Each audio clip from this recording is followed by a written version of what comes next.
bonjour. Au sommaire de ces matins, il signe son retour au perchoir de l'Assemblée nationale. Vital Kamerhe, élu président avec 371 voix sur le 407 votants dans une ambiance électrique. Deux images à suivre dans le corps de ce journal. Deux affrontements ont opposé hier, mercredi, dans le territoire de Massissi, les forces armées de la RDC aux terroristes M23 supplétifs du Rwanda. L'ennemi n'a pas pu supporter la force de frappe de forces loyalistes. Pas un seul centimètre ne sera cédé, tranche l'armée nationale. Pas du tout impossible de voir de tas d'immondices et de nids des poules à Cabinda et Kalembelembe. Ces avenues risquent de disparaître de la carte. Conséquence, la circulation est devenue difficile. Un focus à suivre dans le corps de votre journal. Madame, Messieurs, voilà tout pour le titre. 15 ans après, Vital Kamerhe, leader de l'UNC, signe son comeback au perchoir de l'Assemblée nationale. Il a été élu président sans surprise avec ses 371 voix sur le 407 votants dans une ambiance électrique. Il était le candidat unique de l'Union sacrée de la nation. Sa mission première sera d'investir une fois publié le gouvernement souminois. Je vous prie de suivre ces images sélectionnées par votre rédaction. Dans toutes les séances plénières de notre Chambre. Mes sincères félicitations. Voici le marteau. Et à solo, Christophe Mbosonkodia a eu bon côté ça marteau et nous que battu les moya bokondi na mokandi ya bilo ya Assemblée nationale mwanamboka Vital Kamerhe kaningini ya solo lembo e talisete yende ya zundende akokamba misala au bureau ya Assemblée nationale. Nous allons que ça pour nommer la peuple. L'actualité de ce matin nous amène dans le Nord Kivu. Deux affrontements ont opposé hier mercredi dans le territoire de Massissi. Les forces armées de la RDC aux terroristes M23. L'ennemi n'a pas pu supporter la force de frappe de forces loyalistes. Pas un seul centimètre ne sera cédé, tranche l'armée nationale. Regardez. Ngambo ile mulima kule mundo wa hiyo sehemu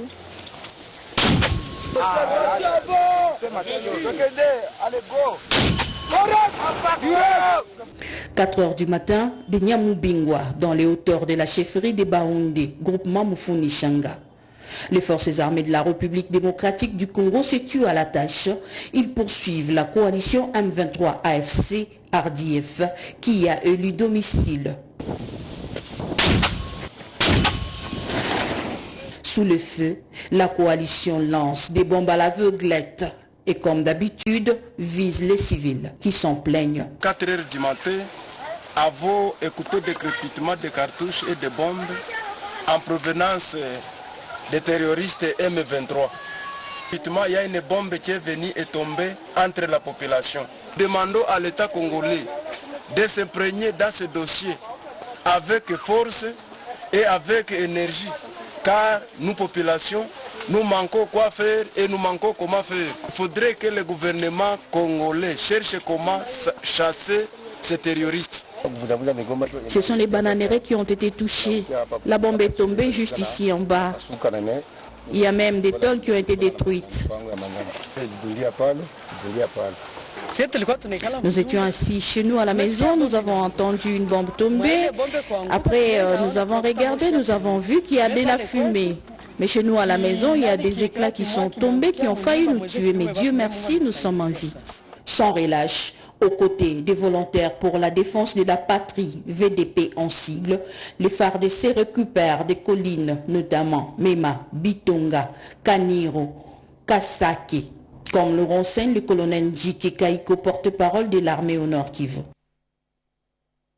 Restons toujours dans la même province de la RDC, mais parlons cette fois-ci élection. Les députés provinciaux s'apprêtent à élire le futur sénateur. La campagne électorale a débuté hier. Il ne reste que 2 jours aux candidats pour convaincre les électeurs.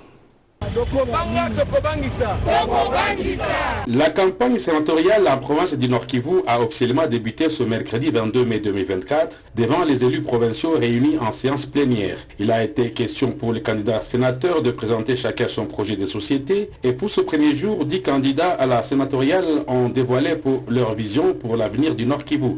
C'est le cas du candidat Jean-Paul Waitswalo Wambaïdia qui s'est fixé et entre autres comme objectif la création d'un cadre de concertation des sénateurs en tant que défenseur attitré de première ligne des intérêts de la province du Nord Kivu car l'heure est à l'action. Bref, il veut s'investir dans les défis sécuritaires et la construction harmonieuse de cette province. Ceci justifie l'importance du cadre de concertation ou de dialogue pour pallier aux lacunes existentielles qui nourrissent nos engagements ci-après. Examiner minutieusement l'état des sièges et proposer sa levée dès lors que nous remarquons qu'il présente des limites. Ensemble avec vous, députés provinciaux, j'ose croire que nous y parviendrons. Faites en sorte que les gouvernements provinciaux soient bel et bien installés et qu'ils puissent rapidement répondre aux besoins urgents de la population du Nord Kivusien, qui est sans doute le retour de la paix totale et le rétablissement de l'autorité de l'État sur l'ensemble de la province. Rappelons que cette campagne sénatoriale va durer 3 jours et est présidée par l'honorable Robert Amichuti Seninga, président de l'organe délibérant. Au-delà de nos frontières, Jean-Pierre Bemba Gombo, vice-premier ministre RD congolais en charge de la défense nationale et son homologue égyptien, ont clôturé en Égypte la première réunion de la commission mixte, la commission militaire mixte RDC-Égypte. Le résumé avec Nicole Sessepa. Les relations de coopération militaire entre la République démocratique du Congo et l'Égypte sont au beau fixe. Voilà qui justifie la participation du vice-premier ministre et ministre de la Défense nationale et des anciens combattants Jean-Pierre Bemba Gombo à la réunion de la commission militaire mixte République démocratique du Congo-Égypte au Caire. Cette réunion de la grande commission militaire mixte République démocratique du Congo, République arabe unie d'Égypte a évoqué les derniers développements sur la scène régionale et internationale et de leur implication pour la sécurité et la stabilité sur le continent africain. Ceci à la lumière des circonstances et des défis actuels ainsi que l'accord sur les aspects croissants de la coopération militaire entre les deux pays dans plusieurs domaines, a indiqué le ministre de la Défense égyptienne. Le ministre congolais de la Défense nationale, Jean-Pierre Bemba Gombo, et son homologue égyptien, Mohamed Zaki, ont également présidé la séance de clôture de la réunion du comité militaire égypto-congolais qui a abordé un certain nombre de sujets liés au soutien des perspectives de coopération conjointe et à l'échange d'expériences dans de nombreux domaines militaires pour les deux pays. Par ailleurs, le ministre congolais de la Défense nationale et des anciens combattants a apprécié les liens et les relations qui unissent les deux pays amis. Il a également salué les efforts du gouvernement égyptien en faveur de toutes les questions touchant à l'Afrique. La réunion d'ouverture et la séance de clôture de cette grande commission militaire mixte, République démocratique du Congo, République arabe unie d'Égypte, s'est déroulée en présence de plusieurs officiers des forces armées des deux pays.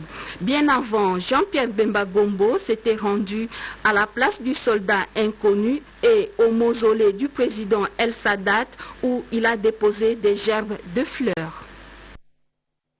Autre grand titre de ce matin, c'est depuis quelques mois que le gouvernement congolais et l'ONU ont entamé une mission dans la province du Sud Kivu dans le cadre du désengagement de la MONUSCO. 6 mois après, le vice-premier ministre en charge des affaires étrangères et Bintou Keïta ont évalué ces processus. Doris Manzo nous fait le point. Ça va faire bientôt 6 mois depuis le début officiel de la mise en application du plan de désengagement de la mission de l'ONU en République démocratique du Congo. La MONUSCO plie bagage, c'est effectif. Un tour d'horizon pour évaluer ces plans de désengagement a eu lieu entre la partie congolaise et la MONUSCO sous la direction du vice-premier ministre, ministre des Affaires étrangères et francophonie, Christophe Lutundula Palapé-Napala. Bintou Keïta, représentante spéciale du secrétaire général des Nations Unies, a fait un aperçu général du désengagement de la province du Sud Kivu, province pilote pour l'exécution de cette opération. Le travail sur terrain avance bien, même s'il y a encore des défis à relever ensemble, ils ne sont pas insurmontables, a ajouté la chef de la MONUSCO. Le chef de la diplomatie congolaise, le vice-premier ministre, ministre des Affaires étrangères et francophonie a saisi l'occasion pour sensibiliser les partis dans la détermination à bien faire les choses ensemble. Christophe Lutundula Palapé-Napala, après avoir entendu les rapports des uns et des autres, a dit avoir une idée clair de ce qui attend le gouvernement congolais pour un aboutissement heureux de ce processus. Le gouvernement de la République doit venir avec un appui financier conséquent pour faire face à certaines situations qui pourraient bloquer le bon déroulement du désengagement. Vous avez certainement vu à la télé et à travers le réseau social les images de la montée des eaux du lac Tanganyika à Kalemi. Cette situation préoccupe le gouvernement de la République à la primature. Jean-Michel Samalukonde Kenge, Premier ministre sortant, a échangé avec le caucus de sénateurs de 6 coins de la RDC. Ces derniers plaident pour une solution urgente. Marcel Moubenga, Janine Kalinga, bienvenue Lusala et Gilom Piana. Catastrophe naturelle dans la province du Tanganyika. Le caucus des sénateurs élus de cette province, accompagné du ministre des Affaires sociales et Action humanitaire, a fait part au chef du gouvernement sortant, Jean-Michel Samalukonde Kenge, de la situation des inondations survenues dans la province du Tanganyika, provoquées par la montée des eaux du lac Tanganyika. L'honorable sénatrice Christine Mondo, chef de la délégation, revient sur l'essentiel de leur échange. Et avant de venir voir le Premier ministre, nous avons été voir d'abord le président du bureau d'âge du Sénat, à qui nous avons exposé le même problème que nous venons de le faire avec le Premier ministre. Il s'agissait de cas des inondations chez nous. On a sollicité à ce que l'intervention soit un peu plus urgente, étant donné qu'il y a des gens qui sont sans abri, des gens qui souffrent, qui n'ont plus de domicile. On a parlé des inondations au niveau de Kalemi, au niveau de Moba, et on a échangé. Bientôt, ils vont essayer de constituer une commission pour aller voir les réalités sur place. Notez que depuis plusieurs semaines, les eaux du lac Tanganyika ont envahi des maisons et certaines écoles, provoquant ainsi le déplacement des habitants. Ces inondations sont survenues dans les 6 territoires de cette province. Pas du tout impossible. C'est un phénomène qui sort de l'ordinaire et qui préoccupe les habitants de Lingwala. Je le disais, pas du tout impossible de voir de tas d'inondations de nids de poules à Kabinda et Kalembelembe. Ces avenues de Kinshasa risquent de disparaître de la carte à cause de leur délabrement. Conséquence, la circulation est devenue difficile. Un grand reportage signé pour vous, Fanny Malonga, Bijou Ekamba, dans un commentaire de Cédric Kenina. Nous sommes dans la commune de Lingwala, précisément sur l'avenue Kalembelembe et Kabinda, où les passages des véhicules motos et la population n'existent quasiment plus. La chaussée a disparu et se trouve dans un état de délabrement très avancé au niveau des 2 avenues qui tendent vers la direction des Huileries. Encore impraticable. Des flaques d'eau et la boue envahissent la chaussée. L'avenue Kalembelembe est une parfaite illustration au regard de la présence de l'établissement sanitaire pédiatrique qui accueille les enfants en consultation et pour des soins. Mais vous voyez vous-même, non? Vous voyez, la route est impraticable. Et pendant qu'il y a un hôpital ici à côté où on peut amener nos enfants, et pour votre gouverne, la pédiatrie de Kalembelembe, c'est une des grandes pédiatries, pour ne pas dire la plus grande pédiatrie de la ville de Kinshasa. Mais quand déjà à côté, elle est dans ces conditions que vous voyez ici, qu'est-ce que nous pouvons encore dire? Si déjà la route est dans tel état, à plus forte raison, l'hôpital en soi, il sera dans quel état? Donc nous déplorons les conditions dans lesquelles nous vivons et surtout les conditions dans lesquelles se retrouve aujourd'hui cet hôpital. Les embouteillages sur l'avenue des Huleries s'ajoutent quotidiennement à ces lots de calvaires qu'endure la population, sans compter la présence des immondices qui constituent un autre réservoir de moustiques à la base de la malaria. On change carrément de chapitre pour parler justice. La coopération judiciaire en RDC et la Cour pénale internationale s'y porte bien. Une délégation congolaise conduite par le procureur général près le parquet de la Cour de cassation s'est entretenue avec le procureur général adjoint de la CPI au siège de cette Cour internationale. Yvette Mankontima. La République démocratique du Congo et la Cour pénale internationale CPI ont toujours entretenu de très bonnes relations. L'image de cette forte délégation conduite à La Haye par le procureur général près les parquets de la Cour de cassation Firmin Vondemambou vient conforter cette affirmation. Cette visite a permis aux hauts magistrats de l'Office de l'action publique de cerner au regard des explications du procureur général adjoint de cette Cour internationale, Mam Nyang, et les responsables du greffe, en l'absence du procureur général Karim Khan. La coopération qui a toujours existé entre la CPI et la RDC, c'est une réalité, étant donné que nous avons été le premier pays à donner de la matière à la CPI. Et nous sommes ainsi considérés aussi comme étant, non pas un bon élève, mais des acteurs coopérants très actifs avec la CPI. Dans l'agenda de la délégation de la République démocratique du Congo, il a été prévu une visite guidée des installations de la CPI. Il était de bonne loi que ceux, y compris moi-même, qui aident à cette réalisation de la coopération de la justice avec la CPI, puissent venir sur place et pénétrer des réalités, en savoir un peu plus, échanger avec ceux qui y travaillent. C'était quelque chose de réussi et j'en suis très content et très fier. La République démocratique du Congo a ratifié les statuts des Roms depuis avril 2002 et de ces faits, la CPI exerce sa compétence sur des crimes visés par les statuts des Roms commis sur les territoires de la République démocratique du Congo. Tout à fait autre chose. La 10e session technique de la réforme foncière a permis aux acteurs concernés sous la houlette du secrétaire général aux affaires foncières d'analyser le contenu du document de règles de droit sur la gestion de terres de plus de 5 hectares en milieu rural. Le reportage est de Cédric Kenena. Ces assises font suite à celles organisées le 14 septembre 2023, axé sur la sensibilisation des communautés nationales et provinciales à la gestion durable des terres rurales. La revue légale est donc le document administratif qui mettra à la disposition des communautés les règles de droit sur la gestion des terres de plus de 5 hectares en impliquant les différents secteurs qui touchent au foncier, mieux en harmonisant avec les cadastres agricoles, forestiers et autres dont la finalité est les titres fonciers. Pourquoi nous parlons de terres qui sont au-delà des 5 hectares? C'est pour éviter la thésaurisation. Vous savez que dans ce pays, ils sont nombreux des gens qui ont occupé des terres au-delà de 5 hectares, mais des terres qui sont restées en jachère.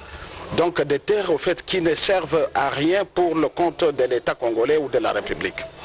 Alors, dans le cadre de la réforme foncière, nous sommes en train de réfléchir sur une collecte de données sur toutes ces terres-là, qui sont au-delà parfois de 5 hectares, et qui vont même aller au-delà de 1000 hectares, mais qui sont restées des terres en jachère. C'est une perte pour la République. La revue légale en matière foncière doit être formalisée par un décret du Premier ministre en apportant à l'autorité les éléments d'information qualitative et quantitative géoréférenciés de la matrice de mise à jour d'analyse des risques et éléments majeurs de capitalisation du processus de la réforme foncière. Dans un autre registre, une délégation de la présidence de la République a été dépêchée au plateau de Bateke, menacée par la milice Mobondo. Question d'échanger avec la communauté locale et les autorités traditionnelles sur le voies et moyens de rétablir une paix durable. Malgré la signature au mois de mars dernier à Kinshasa de l'acte d'engagement global et inclusif pour la paix et la stabilité dans les provinces de Maïndombe, Kwilu, Kwango Kinshasa et Congo central, la ministre Mobondo continue à semer la terreur au plateau de Bateke dans la commune urbano-rurale de Maluku. Artisan de la paix, le président de la République, Félix-Antoine Tshisekedi Tshilombo, a dépêché une délégation conduite par Sa Majesté Lemba Lemba pour s'enquérir de la situation sécuritaire qui prévaut au plateau de Bateke. Aussitôt arrivée, cette délégation s'est rendue au village Muntseni où elle a échangé avec les chefs coutumiers du coin, la population, les autorités militaires et politico-administratives. Demandé de faire un cahier de charge, comme eux-mêmes, ils ont confirmé que ce qu'ils avaient signé devant les chefs de l'État, ils ont foulé tout au pied. Les Mubondo continuent. Alors cette fois-ci, moi, je les ai demandé de me donner une solution, parce que ce sont eux qui vivent avec les Mubondo ici. Une solution finale que je veux donner au chef de l'État pour qu'ils puissent se décider une seule fois pour toutes. Mettre la paix, que les gens commencent à fréquenter librement, en toute sécurité, leurs champs. Bien que certains habitants du plateau de Bateke commencent à regagner leur milieu d'origine, ils font face à la famine car leurs champs et leur bétail étant dévastés par la milice Mobondo. Les habitants du plateau de Bateke tiennent absolument au retour d'une paix durable dans cette partie du pays. À Kinshasa, les obsèques de victimes de l'accident survenu sur le boulevard Lumumba au niveau de l'aéroport international de Njili seront prises en charge par l'hôtel de ville de Kinshasa Assurance du bourgmestre de Lansele aux familles de victimes. Alain Bikaï. Après avoir organisé l'évacuation des corps sans vie des victimes de l'accident survenu sur le boulevard Lumumba au niveau de l'aéroport international d'Ndjili, le 16 mai dernier, le bourgmestre de la commune de Lansele s'attelle à l'organisation des obsèques de ces dernières. Au cours d'une rencontre avec les familles des victimes, Franck Montolameso les a réconfortés en les rassurant du soutien du gouvernement provincial de Kinshasa pour enterrer dignement ses compatriotes. Nous exprimons aux parents biologiques des victimes toute notre compassion et leur présentons nos profondes condoléances pour les décès des membres de leurs familles respectives. Rassurez-vous que nous sommes de cœur avec vous. Pour prévenir à ces incidents malheureux, l'autorité municipale propose des contrôles techniques pour écarter ces enjeux de la mort sur les routes de Kinshasa. La cause de cet accident monstre qui aurait pu être évité est particulièrement liée à l'absence d'un contrôle technique régulier de ces véhicules dû essentiellement à l'irresponsabilité de leurs propriétaires.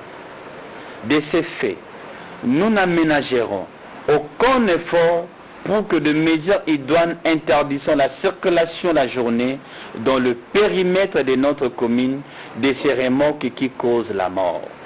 L'actualité oblige Franck Beau à condamner la tentative de déstabilisation des institutions de la République et appelle les Congolais à redoubler d'efforts pour barrer la route aux ennemis de la République. Dans l'actualité également, le compagnon d'Étienne Tshisekedi et fascistes ont signé un protocole d'accord avec la Chambre de commerce et industrie RDC Égypte. Objectif éradiquer la pauvreté sous toutes ses formes. Les deux parties de la présente convention s'engagent à collaborer pour l'intérêt supérieur de la nation congolaise en focalisant leurs efforts et visions sur les actions communes à réaliser. Il s'agit de la Fondation Les Compagnons d'Étienne Tshisekedi FOSETCH, la Fondation des fascistes consciencieux FAC, avec la Chambre de commerce et industrie RDC Égypte. Le questionnement ne peut pas bien nettoyer les visages. Donc il faut se mettre ensemble, former une synergie pour pouvoir aller de l'avant. Voilà pourquoi on venait de signer un protocole d'accord avec la FOSETCH pour pouvoir aider, accompagner le chef de l'État dans sa vision. Jean-Jacques Kaniki, révérend coordonnateur général de FOSETCH, parle lui de la quintessence de ce protocole d'accord. Nous trouvons que nos projets convergent. Il y a lieu de soutenir les actions du chef de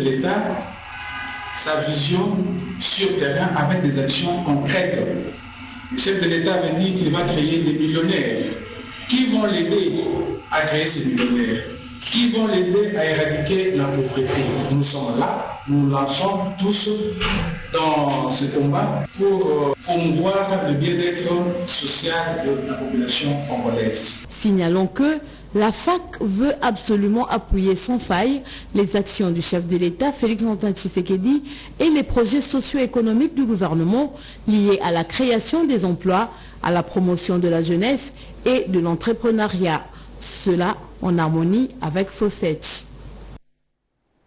Écho de partis politiques avant de nous quitter. L'Alliance des écologistes congolais a organisé la 5e édition du Forum international de la Fédération de Verts sous le thème Ancrage de l'écologie politique en Afrique, enjeux et défis perceptifs.